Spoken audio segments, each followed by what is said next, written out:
Hi. So I had a session the other day that I want to run by you because I think it's applicable to a lot of things that I've said without having the words necessarily to say it.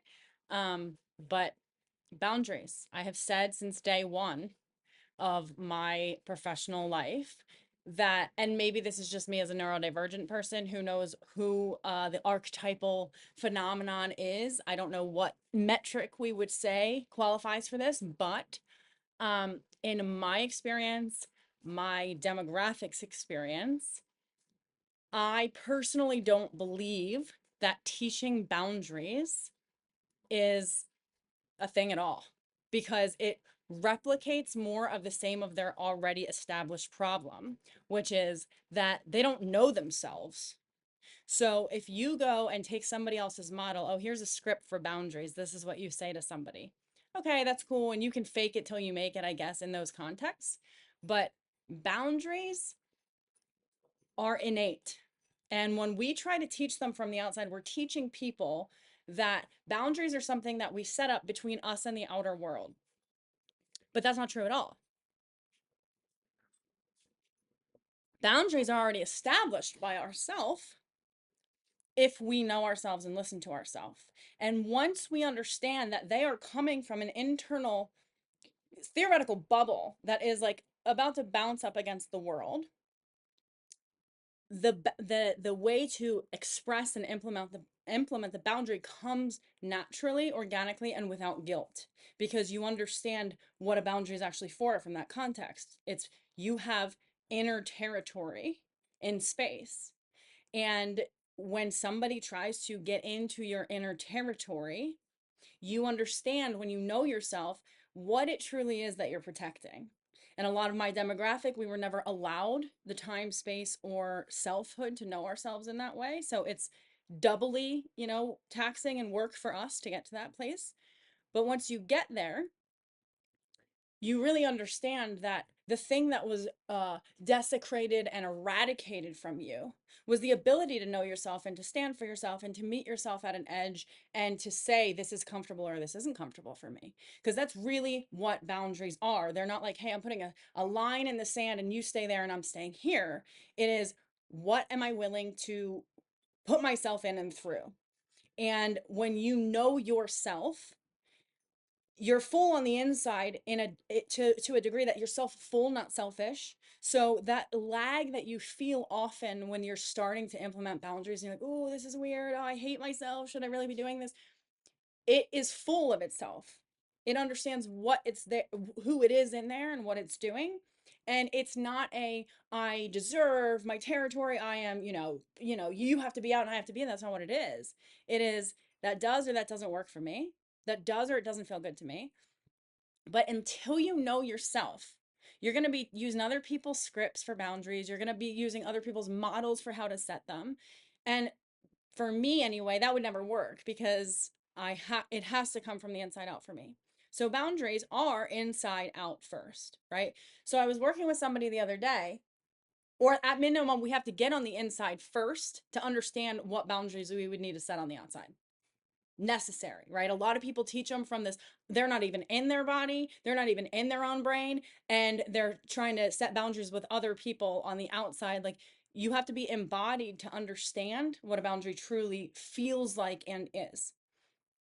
So first you have to know the self, right? But I'm talking to somebody the other day and I asked her what she perceived that her work was at this point in our process together.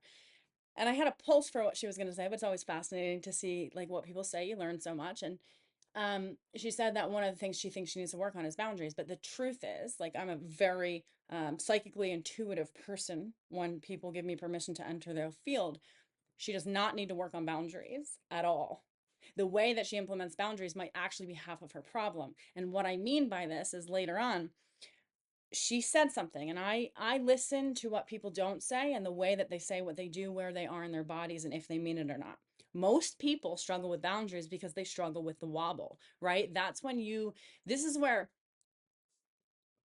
I've always seen people struggle, and I will even it out and I will never push them, where like narcissists or more manipulative people will see that wobble in a person and go, well, how can I exploit that? How can I push that boundary further and further? When I go, okay, I see that this person's uncomfortable setting the boundary, so I'm going to back off. Other people, not of my ilk, would push that and exploit it in somebody. So at one point, she's kind of saying, oh, she needs to do boundaries like this. And she said, when we were talking about like something that she wanted to call into her life, she had a boundary that I felt when she said it. It was so clear, there was no wobble. It was what she was unwilling to do, like unwilling to bring in. Like she wanted this thing to look like this, but like she was totally unwilling for it to look like this or feel like this or be like this. And there's a lot of times where people can do that, but there's still like a wobble. And sometimes there should be. You need flexibility and permeability in your personality. But she said it with such self-conviction that I stopped her. And I have ADD and I'm also just trying to do my job. I don't mean to be rude when I interrupt. I just can't not notice it, right? So I stopped her and I said, I want you to feel something. What you just said, you told me you needed to work on boundaries. But what you just said, I want you to understand. Did you feel yourself in there? Did you feel that you really meant what you said? She's like, yeah. And I was like, that is a boundary. That is an inner boundary.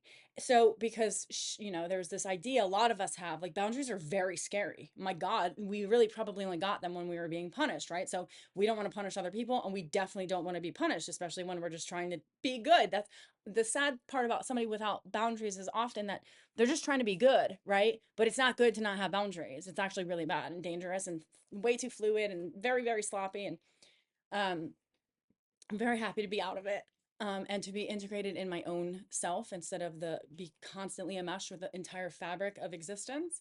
Um, I digress. So when she established that that was an inner boundary, I said, that is what it's going to feel like to you to make boundaries. It's not about setting boundaries. It's about honoring what already truly is, because she meant what she said and I felt it. There was a lot of other things she said in the conversation. She didn't super mean it. We could work with that program and change it up. I could tell that was a preference for her that was guttural.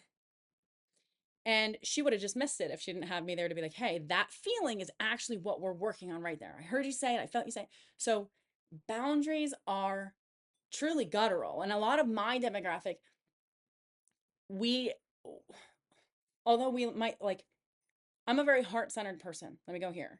But it took me a hell of a dive going from like way up here in dissociation land, and like I can see all the patterns and everything connecting from like a cosmic perspective, to I have to go in the gutter, bury myself in the ground and dig myself back up to even see the constellations in the sky, right?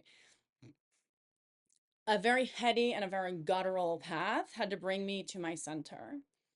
And for a lot of us, and one of the things that was helpful for her, maybe it'll be helpful for you, is you can conceptualize, if you've seen a golden compass, and I think this is very kind of true by soul. In a golden compass, there are spirit animals. Everybody has a spirit animal that follows them. And there will be people having a conversation that's very cordial on the outside, but as the person who's like seeing this go down, you're intuitive, but also like, that there is a psychic war going on between these two characters, and the two characters will just save face and act like very polite. It's so gross to watch. I hate it. But what I do appreciate watching about it is that their spirit animals on the ground are like fighting it out while they're cordially talking. So they're demonstrating like this fake masky facade with this, like, okay, our animals are fighting.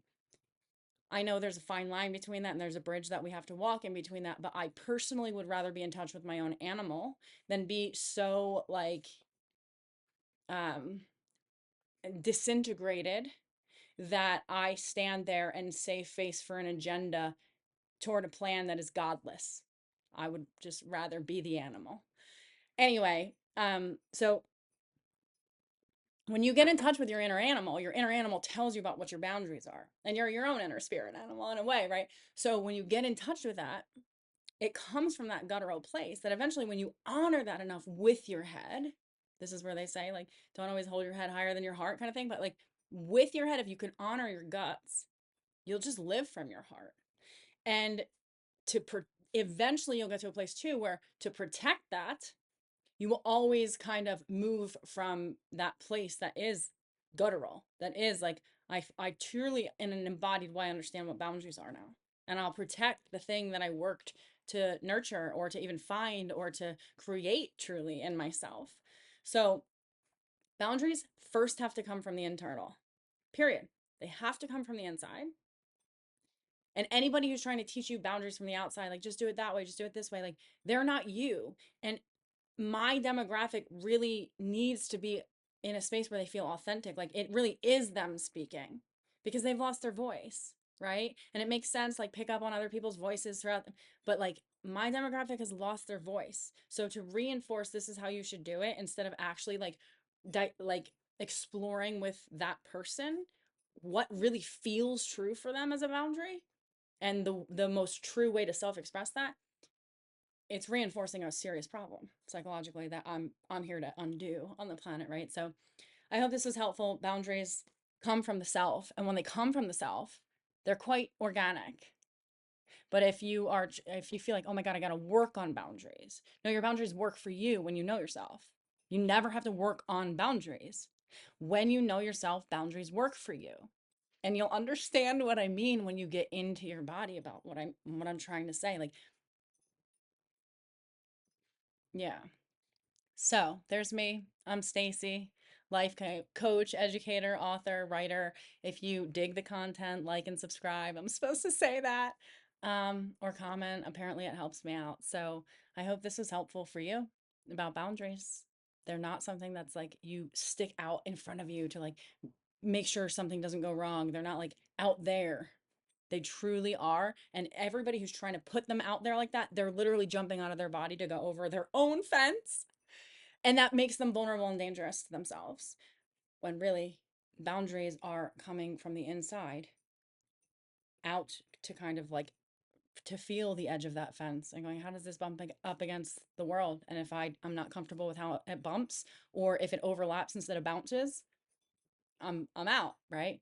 But the self, the animal self knows that. The animal self that you can feel when somebody's too close to you in a line, you're like, get out. That is a boundary.